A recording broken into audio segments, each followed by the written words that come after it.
Good evening. সানডের ইভিনিংটাতে বেশিক্ষণই কিচেনে কাটাতে আমাদের কারোরই ভালো লাগে না। তাই তো আমি আজ বানিয়ে ফেললাম একটা ইয়াম্মি অ্যান্ড ঝটপট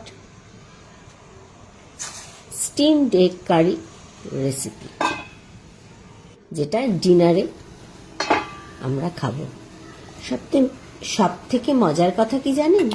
এটি সাদা ভাত, রুটি, পরোটা, এমনকি ফ্রাইড রাইসের সাথেও খুব ভালো যাবে। আর একবার বানিয়ে খেয়ে দেখবেন, বারবার বানাতে ইচ্ছা করবে।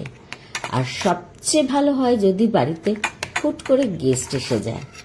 মানে এত কম সময়ে এত সুন্দর একটা রেসিপি, খুব সামান্য অয়েল আর মিনিমাম কিছু ইনগ্রিডিয়েন্টস দিয়ে তৈরি করা যায়।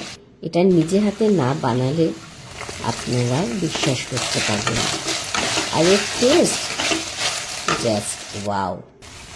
আর হ্যাঁ, একটা কথা বলে দিই, যারা গ্রেভিটা কম চান তারা জলটা একটু কম দেবেন।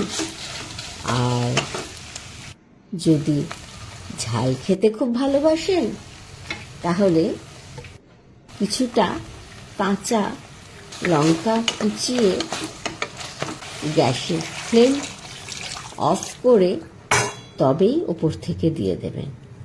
কারণ কাঁচা লঙ্কার স্মেলটা এতে একটা এক্সট্রা